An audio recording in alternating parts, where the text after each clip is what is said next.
Commissioner, we turn to a case study involving Westpac. The first witness in this case study is Mr Bradley Wallis, W-A-L-L-I-S. Mr Wallis, would you prefer to make an oath or take an affirmation? Affirmation. Do you mind standing, please, Mr Wallis? I solemnly and sincerely I solemnly and sincerely declare and affirm affirm that the evidence I shall give that the evidence I shall give will be the truth, the truth, the whole truth, and nothing but the truth. and nothing but the truth. Thank you very much. Mr Wallis, do sit down. Yes, Miss Orr. Mr Wallis, could you please state your full name? Bradley Paul Wallis. And Mr Wallis, you reside at an address known to the Commission? I do. What is your occupation, Mr Wallis? Centre Manager. Thank you. And Mr Wallis, have you made a statement to the Royal Commission dated the 22nd of May 2018? I have. I understand that there is a amendment that you wish to make to paragraph 10 of that statement. Correct. So that the first sentence of paragraph 10 would read, "At the time Tara and I had recently sold That's correct. our own home in Melbourne." Is that correct? Yes, that's correct. Could I ask you to make and initial that amendment to your statement, please? Yeah, sure.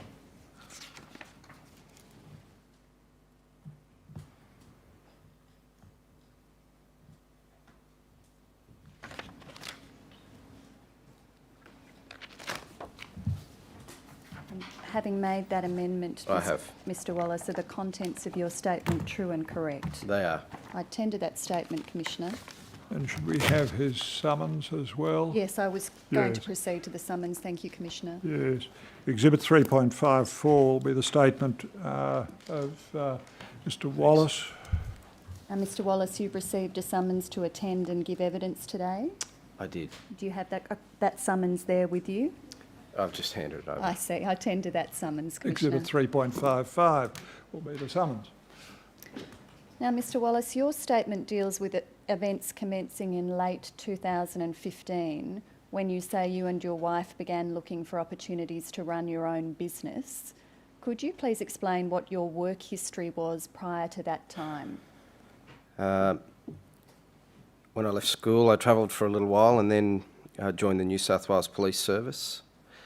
I worked in various stations for approximately 8 years with the police, at which point I then resigned and joined the Royal Military College. I didn't like that as a career, and so after 4 months I resigned from there and went back and worked in civilian life as an operations manager for a scaffolding company. In 2000 I rejoined the New South Wales Police, and then 9/11 occurred, at which point I resigned and joined the Federal Air Marshal program. I was a Federal Air Marshal for approximately 4 years. Following that, I resigned late 2004, and January 2005 took up a role in Iraq, intended to be a weapons instructor for police academies over there. I did 4 tours in Iraq, undertaking various roles over the period of 18 months. And when I returned, I applied for a role with Westfield, now Centre Group, as a facilities manager, and was successful in that application. I then worked for Westfield for a period of 10 years, performing various roles: facilities manager, state facilities manager, then moved across to retail manager, and finally centre manager. Do you have any qualifications, Mr Wallis? During that period with Westfield, I undertook various studies, the first being a retail diploma, followed by a graduate certificate, and then took a year off, 14 to 15, and did a Masters in Business Administration. Thank you. And what is your wife's work background, Mr Wallis? She's marketing specialist and PR. And you have 4 children, Mr Wallis? Correct. How old are they? 8, 6, 5 and 3. Okay. And you and your wife are sole directors and shareholders of a corporate entity, which is THIR, T-H-I-R, Proprietary Limited? Correct. And why did you set that corporate entity up? As a vehicle to manage our investments. And you and your wife also have a trust, which is the Wallis Family Trust. Correct. Why did you set that up? Again, same reason. And third, your corporate entity is the trustee of the trust. That's correct. Now, in late 2015, you tell us in your statement you and your wife started looking for opportunities to run your own business. Why did you do that? Well, we'd thought about owning our own business for a while. We thought it'd give us a bit of freedom and allow something for us to both work on together. And so we started to look at various opportunities. We felt we were reasonably experienced and qualified to have a crack at small business, and that the age of our children, they weren't too old, so potential relocation wasn't going to be an issue. And where were you living at this time when you started looking for a business opportunity? We were living in Melbourne, And what was your job at that time? centre manager. And where did you want the business to be located? Well, we're hoping for somewhere closer to my parents, And where were your parents? Port Macquarie. Thank you. And in April 2016, did you find a business opportunity? Yes, we did. And what was that business opportunity? It was a cafe and B&B on 20 acres, about 40 minutes west of Port Macquarie. Now, you refer to this in your statement as the Byabara business and correct. property. That's where it was located, in That's Byabara? correct. And did you and your wife decide that you wanted to purchase the Byabara business and property? Yes. And did you plan to live at Byabara? Yes. And did you plan to operate the business, the cafe and bed and breakfast business, on the property? We did. Did you need a loan to purchase the Byabara business and property? We did. And at this time, you say in your statement, you and your wife had sold your family home in Melbourne. Is that right? Correct. And through your corporate entity, you owned an investment property. Correct. And what sort of property was that? It was a 5-bedroom home, And where was that located? Port Macquarie. And was there a mortgage on that property? There was. With which bank? ANZ. And was this investment property tenanted? Yes. Okay. Now, having decided that you needed a loan to purchase Byabara, did you make a loan application firstly to ANZ? We did. And was that loan approved? No. Why not? They cited the fact that I was going to be working in Melbourne and owning the business in Port Macquarie. That distance issue was going to have implications. Were you planning to remain working in Melbourne or to move to work on the property? It was dependent on the logistics, I guess, of us owning that property. So there are a couple of scenarios that we were playing with. After dealing with ANZ with the first loan application, did you make 2 further business loan applications, one to NAB and one to the Bank of Melbourne? We did. And I want to ask you some questions about the Bank of Melbourne loan application. Sure. Did you make that application through a broker? Yes, we did. And did the broker say anything to you about what you would have to do with the loan for your Port Macquarie investment property? Yes, he said it'll have to come across to Bank of Melbourne. Okay. And did you proceed with an application to the Bank of Melbourne both for the business loan for the Byabara property and for the refinancing of the Port Macquarie investment property loan? I believe so. I do recall filling out the application initially for the Byabara. Yes. And do you recall also filling out an application to refinance the Port Macquarie investment property through the Bank of Melbourne? Maybe not at that same time, but later on. Yes. Now, in relation to the Byabara loan application, did you and your wife complete a Bank of Melbourne commercial finance application form on Yes. behalf of your corporate entity, Fur Proprietary Limited? Yes. And you've annexed a copy of that form to your statement as Exhibit 1, WBC 403 001 0989. Yes.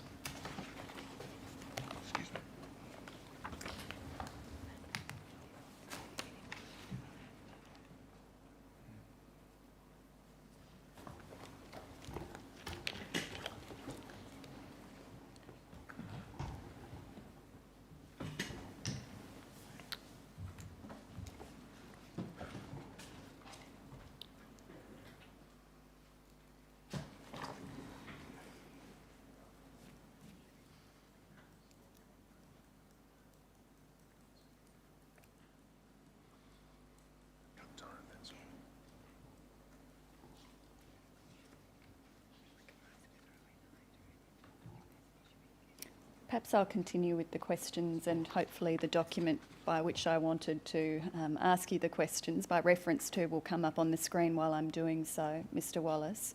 Do you recall that in that commercial finance application form, you and your wife recorded that you were wanting a loan for $560,000? Correct.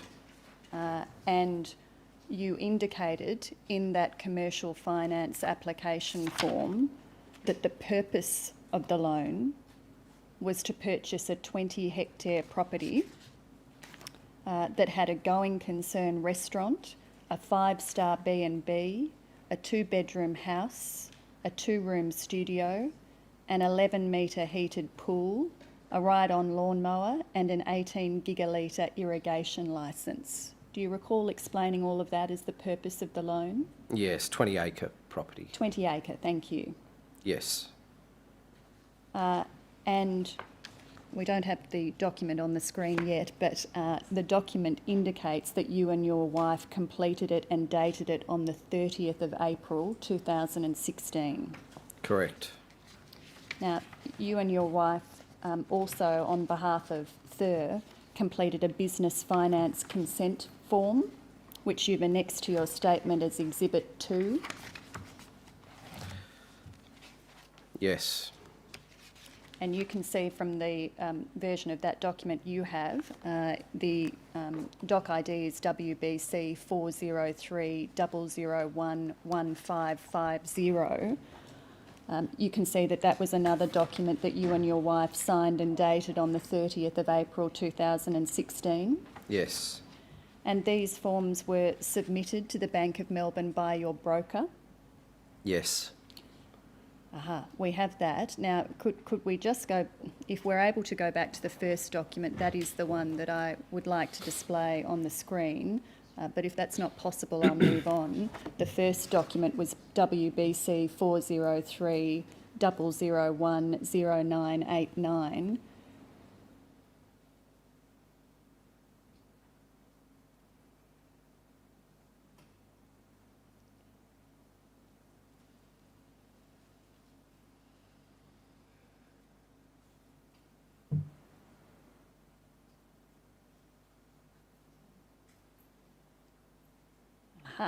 Now, this is your commercial finance application form, and could I just ask that the second page of that document, 0990,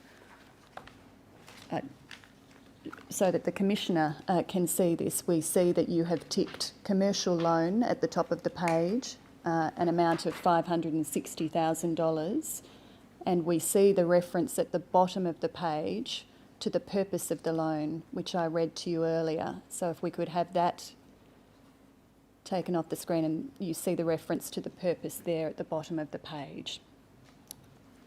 So this is the commercial finance application form that your broker submitted on your behalf, is that right? Correct. Now, after these forms were submitted, did the Bank of Melbourne assign you a dedicated business banker? They did. And who was that? Arthur Athanasopoulos. Thank you. Did you ever meet Mr. Athanasopoulos? No, not in person. And how did you communicate with him? Mostly via email and the odd phone call. And did Mr. Athanasopoulos ever visit the Biobarra property? No. Did he ask you questions about the business you were planning to run from the Biobarra property? No. Did you provide Mr. Athanasopoulos and the broker with copies of the land and business sale agreements for the property? Yes. And what was the price for the land under the contract of sale? $645,000. And what was the price for the business under the business sale agreement? $30,000. And the loan amount that you sought was $560,000. How did you intend to fund the remainder of the price of the property and the business? From savings and borrowings from my parents. Thank you. Could I ask that you be shown WBC 403 001 1494?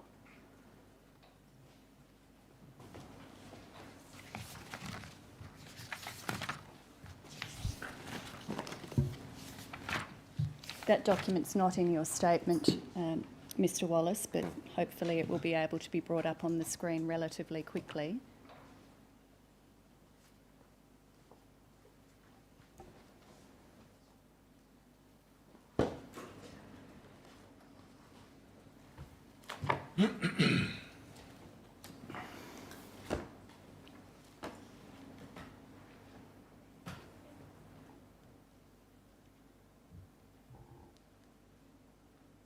Do you recognise this document, which is an Excel spreadsheet, Mr Wallis? Yep.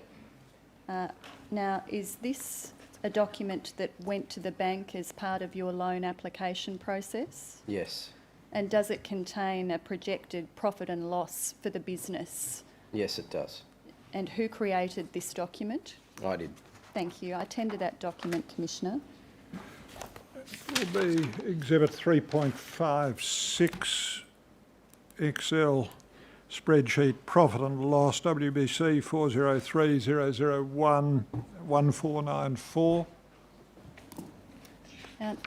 Mr Wallis, having signed the documentation on the 30th of April 2016, at the start of June, did you get an email from Mr Athanasopoulos telling you that the buyer Barra loan application and the application to refinance the Port Macquarie investment property had been approved? Yes. And you've exhibited that email as Exhibit 3 to your statement, which is RCD 0024 0004 1828. Yes.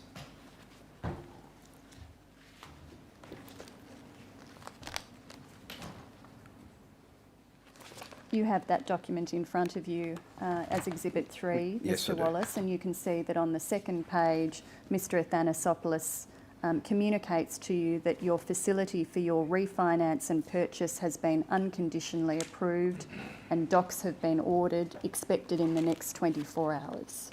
Yes. After you got this email, did you receive documents from the Bank of Melbourne that you had to sign to finalise the loans? Yes, we did. And were they loan agreements, guarantees, indemnities and mortgage documents? They were. Did you read through those documents? Yes.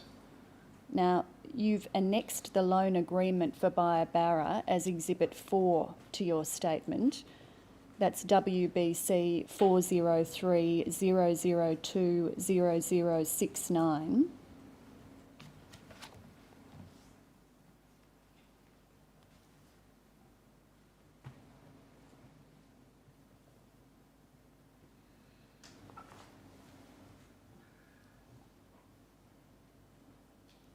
Now, we see there, Mr Wallis, that although you had submitted a commercial finance application and been dealing with a business banker, the loan offer that went to you was a residential loan agreement offer. Is that right? That's correct. And if we turn to 0073, we see that the offer that was made to you was an offer to lend your corporate entity $516,000. Correct. So this was less than the 560 that you had sought. Yep. And were you able to make up the shortfall? Yes. How did you make up the shortfall? We borrowed from my parents. Okay.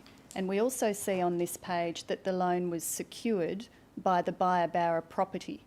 Is that right? That's correct. And further down the page, we see that both you and your wife provided guarantees and indemnities. That's correct. And if we go back to 0070, we see towards the top of the page that this was an interest-only loan for the first 3 years of the 30-year term. Is that right? Correct.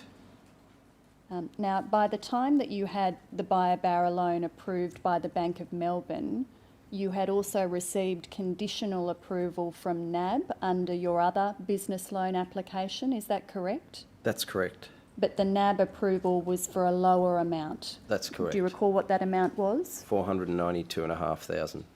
And you say in your statement at paragraph 20 that you were a little surprised that the Bank of Melbourne was going to provide us with a residential loan for the buyer Barra property in the amount of $516,000, as we had recently obtained conditional approval through a different, I'm sorry, I may be misreading that. Let me just make sure I get that right. You had recently received conditional approval through a different broker from the National Australia Bank for a maximum loan amount of $492,000. Correct. So you had noticed that the loan that the Bank of Melbourne was providing you was a residential loan rather than a business loan. I did. And you say in your statement that you thought this must be the best loan product that the Bank of Melbourne could offer you to secure finance to purchase the Biobarra property. Correct. You and your wife signed the loan documentation from the Bank of Melbourne, We did. and you proceeded to draw down the loan and purchase the Biobarra business and property. Correct. Did you and your family relocate to the Biobarra property in the following months? Yes. And did you do some renovations on the property Yes. to the cafe and the bed and breakfast? Yes. How long did they take? 3 months in the end. And did you then reopen the business in around September 2016? Yes. And when you reopened, did you reopen both the cafe and the bed and breakfast? Yes. And what role did your wife play in the business? She was general manager. And what role did you play in the business? Various roles, from dishwasher to maintenance man to accountant to house husband. And how did the business perform initially? Initially, it started off well. And did the business then start to struggle financially? Yes, it did. And how long after you reopened did the business start to struggle? Probably 5 to 6 weeks. And could you explain what happened? So we opened in the school holidays, and we had good visitation throughout that period. Obviously, we were the new establishment in the area, and so there was a novelty factor. There always is when a new business opens. We peaked and then stabilised, and that stabilisation we soon realised probably wasn't enough to sustain profitability in the current model that we opened with. Mm-hmm. Did you need to reduce the hours of your operations? Yes, we did. Okay. And did you continue to service the Biobarra loan with the Bank of Melbourne through the financial difficulties? Yes, we did. And how did you do that? Well, we had some capital reserves. We financed payments from income generated from the restaurant in that initial period. Did you need to borrow any money from... Eventually, yes. Yes. And who did you borrow that money from? Both of our parents. Yes. Now, around this time, did you work out that the Bank of Melbourne had not applied a discount to the interest rate on the Biobarra loan that your broker had negotiated when the loan was approved? Yes. And how much excess interest had you paid? About $5,200, I think it was. And did you ask the bank to refund the excess interest payments? Yes. And did the bank agree to do that? Initially, no. Initially, they said you need to provide evidence that we committed the 1% discount, to which I couldn't find. So I went back to our broker and asked him to find that evidence. He's the one who negotiated the deal. It took some time, but he managed to extract the email from archives and forwarded that to the bank. And after this, did the bank agree to refund the excess interest? Yes, and backdate it. And you asked for the excess interest to be paid into your cash account to assist with cash flow for the business? Well, we saw it reasonable that we'd made cash payments, surplus cash payments. We wanted that money back, yeah. Cash flow was very important to us at the time. And did the bank instead reverse the funds into payment of principal off the loan? That's right. Which at that time was an interest-only loan. That's right. And that meant you couldn't access that money? That's correct. So initially they said fill out some redraw forms, and then they said, actually no, because it's gone on to the principal, you can't redraw that. And did you complain to the bank about that? Yes. And did you then complain to FOS about that? That's correct. And after you complained to FOS, did the bank agree to transfer the excess interest across into your cash account? They did. Okay. Now, after that occurred, did the business continue to struggle? Yes. And was there a point at which you decided that it was no longer viable for you and your wife to operate the business? Yes. When did you reach that view? Sort of March, April from memory. March, 2017. April last year? Yep. And why did you reach that view? Well, a number of other things had happened with the business. We'd lost a couple of chefs. We were a destination. We were remote. We were in the hinterland. So finding a replacement chef that wanted to travel was difficult. We still had to open the doors, and due to that inability to find a chef, my wife had to go into the kitchen. She's not a trained commercial cook or chef in any way, and that had huge implications to us. Did you decide to try and sell the business? Yes. And in April that year, last year, approximately 8 months after you reopened the business, did you enter into a contract to sell the business? We did. And did the sale proceed? Yes. And in May last year, did you lease the property for a term of 2 years? We did. And where did you and your family go at that time? During that time, I applied for a role, the role I'm currently in, and was successful, and that was in the Gold Coast, and so we relocated to the Gold Coast. And where did you live on the Gold Coast? Initially, we lived in various locations. We found it quite difficult to find a rental. It was a very competitive market, especially rental for a family of 6, and so we had to Airbnb. Now, in June last year, did you ask the bank to revalue both of your properties? We did. And was that because at that time you had not sold the Barra property or the Port Macquarie investment property? No, we hadn't. And you've annexed an email containing your request to the bank to revalue both of those properties as Exhibit 6. WBC 403-007-1206. Yes. You have that document in front of you, and you can see that you sent that email to Mr. Miller, a Bank of Melbourne business banking manager. Correct. And had he taken over from Mr. Athanasopoulos? Yes. And we see there that he told you that he would arrange the valuations of the 2 properties. Correct. Why did you want the 2 properties revalued? Well, the difficulties we were facing finding a rental, we thought, we'll just buy.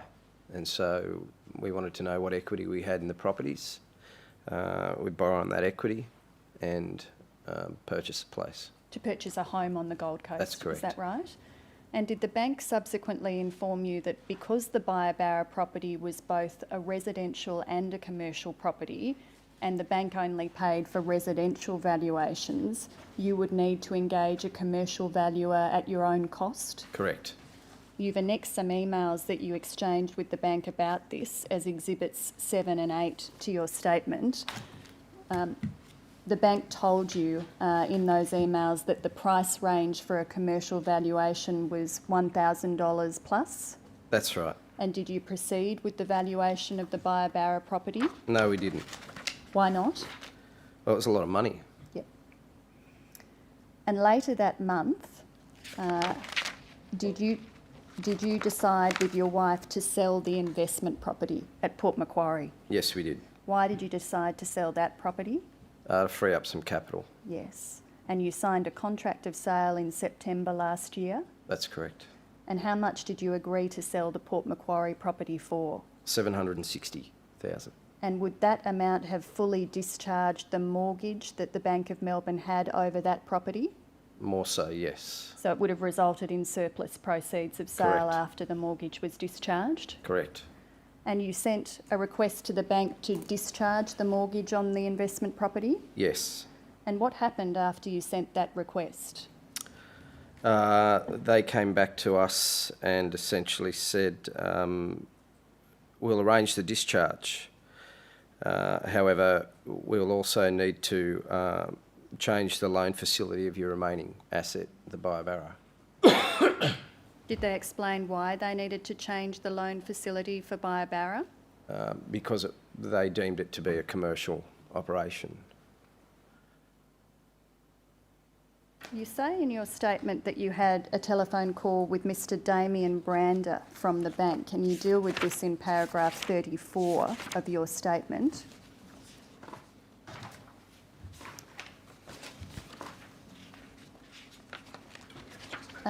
You say that during this call, Mr. Brander told you that the Bank of Melbourne would only agree to discharge the mortgage over the investment property, this is the Port Macquarie property, on the condition that the Bank of Melbourne hold an additional $100,000 of the sale proceeds in a term deposit pending the restructure of the Biobarra loan from a residential loan to a commercial facility.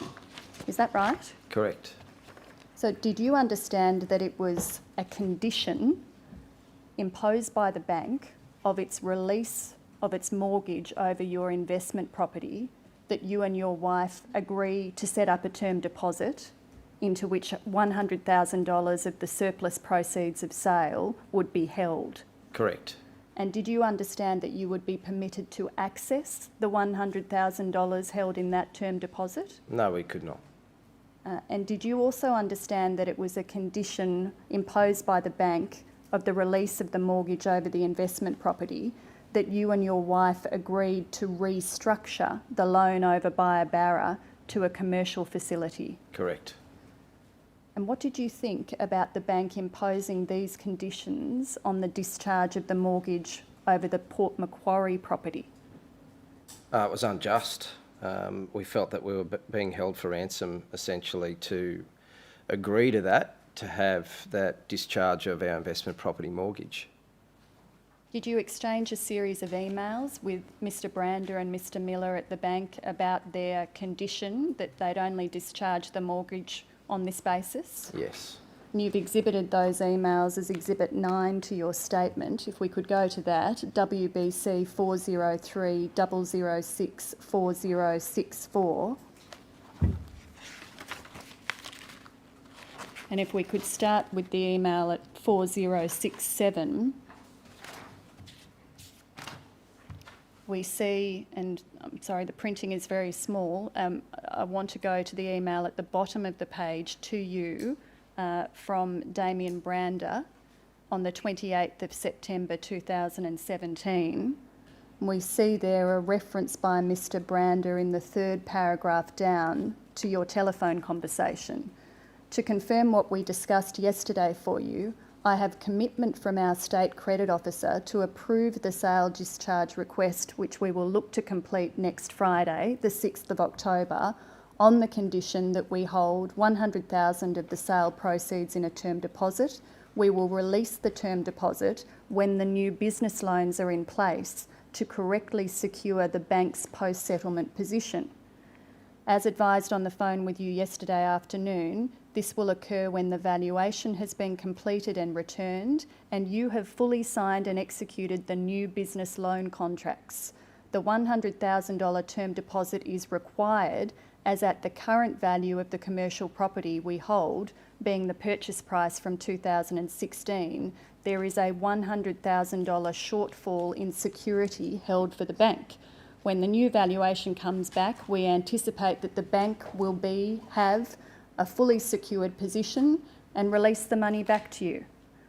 So that was the email you received from Mr. Brander on this date. Correct. You responded in an email higher up on the page on the 19th of October, and in the second paragraph of your response, you said to Mr. Brander, additionally, you said to me in our phone call that BOM, Bank of Melbourne, has a legal right to undertake this process based on a clause in the loan contract.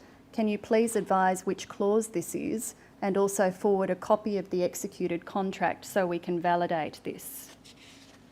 Now, if we turn to 4066, we see that at the bottom of that page, later that day, Mr. Brander said that he would provide you with a copy of the contract, the terms and conditions of the loan, That's the right. memorandum of credit and a copy of the mortgage, hopefully tomorrow, but it may be Monday, given the length of time it takes me to retrieve them. And further up that page, we see that a week later, you had not received these documents That's from right. Mr. Brander. You emailed him on the 26th of October, pointing out that you were yet to receive the loan documents referencing the relevant clause as to how Bank of Melbourne has a legal right to withhold $100,000 in proceeds from the settlement of the Oxley Highway, that's the Port Macquarie property, as security for our other mortgage in Biobarra. Although you have pressured us into completing documents providing authority to take this action, we felt we must do this, otherwise Bank of Melbourne would not process the settlement of the Port Macquarie property. We have reviewed some of the loan documents we have on hand and cannot find any reference giving Bank of Melbourne authority to do this. Additionally, neither property is referenced as security for the other in said loan docs, and as such we fail to see how they are linked, allowing you the authority to quarantine our money. We formally request that Bank of Melbourne release our $100,000 immediately or provide the legal documentation that gives you authority to withhold it. I require an answer to this on this date, or we'll be taking the matter to the Ombudsman. And if we turn to 4065, we see that later that day, Mr. Brander provided you with loan documentation in the email that appears on the second half of that page, provided you with 6 loan documents, and said to you that the particular document that relates to the bank's ability to control the flow of any settlement funds in relation to the discharging or partial discharging of securities is the Bank of Melbourne Memorandum of Provisions. And he pointed out particular pages and clauses, but said it was not limited. There might be other relevant sections of the agreement terms. And you emailed Mr. Brander back later that day at the top of this page. You told him that you'd read the documents and it didn't make any reference to any other mortgage or debt other than that for the given property. You said you failed to see where this applies to another independent mortgage and feel you are still withholding monies without legal authority. We have completely discharged the loan associated with this property. The only property referenced as security against this loan was the Port Macquarie property, no other reference to our other property, and you repeat your request for the $100,000 to be released. Correct. And finally, if we turn to 4064, we see in the second email on that page that Mr. Brander emailed you back on the 26th of October. I'm not sure why we've enlarged that bit. The email is just above it.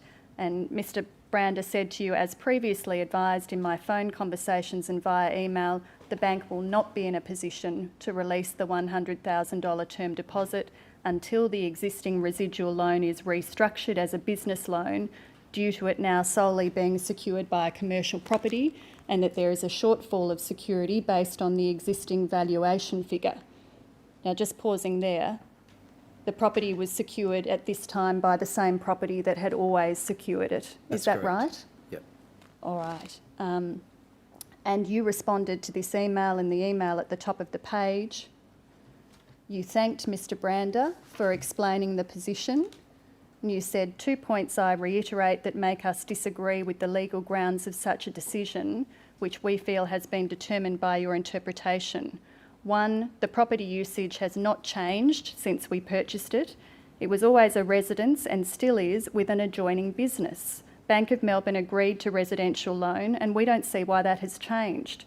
2, the 2 loans are completely independent of each other and make no reference to each other in any loan documentation. On these grounds, we will continue to proceed with a submission to the Ombudsman seeking release of all monies you have forcefully quarantined. That's the email that you sent in that exchange with Mr. Brander. Correct. And in October 2017, later this same month, did you lodge a complaint about the bank's conduct with FOS? Yes, I did. And in January this year, before FOS had made any recommendation or determination, did you enter into a contract to sell the Buyabara property and business? Yes, we did. You said earlier that you had entered into a contract earlier, but that contract fell over. Is that correct? That's correct. And following the sale of Buyabara, did the Bank of Melbourne agree to release your term deposit? They did. And did that occur in February of this year? That's correct. And after that time, did FOS make a recommendation in relation to your complaint? They did. And in this recommendation, did FOS find that the bank had incorrectly advanced the loan over the Buyabara property as a residential loan instead of a commercial loan? Correct. And did FOS find that although the Bank of Melbourne was entitled under the terms of the loan documents to retain part of the sale proceeds of your investment property, it was not fair for the bank to act in that way? Correct. And did FOS require the Bank of Melbourne to compensate you for non-financial loss They in the did. amount of $2,000? They did. And did you accept that recommendation? Yes. And did the Bank of Melbourne accept that recommendation? Yes, they did. No further questions, Commissioner. Yes, Mr. Dark. Thank you, Commissioner. Mr. Wallis, my name's Matthew Dark. I'm a barrister for Westpac. I just want to ask you a few short questions. Sure.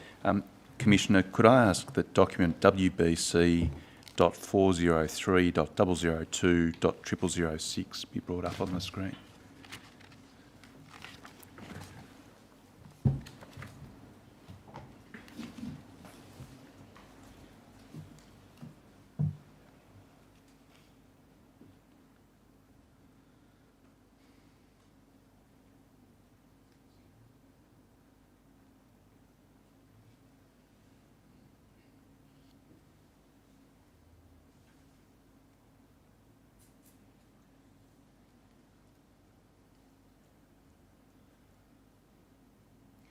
I have 2 paper copies, if that would assist. System's gone awry somewhere, Mr. Dark. I thought that notice was ordinarily given to the solicitors for the commission of what documents you wanted access to. Yes, this is in Has it not been done this time? No, it has. As I understand it, this is a document that Counsel Assisting has identified to be tendered in relation to this case Yes. study. So we understood it had been uploaded. Yes, There it is. It's up on the screen now. yes, thank you. Mr. Wallis, do you see this as a document headed home loan? Yes. And could I ask that we go through to page 0008?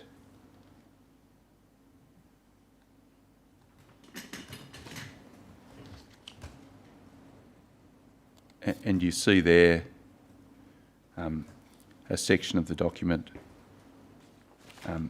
filling out certain personal details concerning yourself. Yes. Is that your handwriting on that page? Yes, it is. And just to give you a little more context, over the page 0009, another section, this one dealing with some details concerning your wife. Do you see that? That's correct. And then if we go through to the last page, which is 0023, you see that signatures are blanked out, but your name and your wife's name appear at the end. Do you recall just having been taken to those pages that this is another document that you prepared and provided to the Bank of Melbourne in connection with your application for a loan in relation to the purchase of the Buyabara property? Yes. Thank you. Your Honour, Commissioner, I tender that document. What should I describe it as? It should be described as home loan application document dated 6 June 2016. Home loan application document 6 June 16, WBC 403.002.0006 will be exhibit 3.57. May it please the Commission. There are no further questions. Yes, thank you. Commissioner, I do have some questions arising from that document. I can be very brief. Yes, please. While that document is still on the screen, Mr. Wallis, can I ask that you be shown 0006 of that document?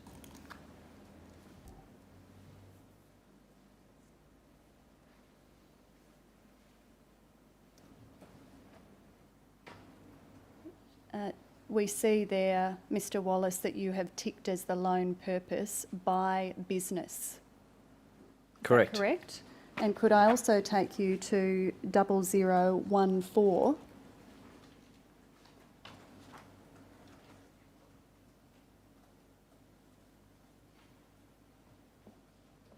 And can I take you to what is written in handwriting, your handwriting, as I understand it, towards the bottom of the page next to expenses?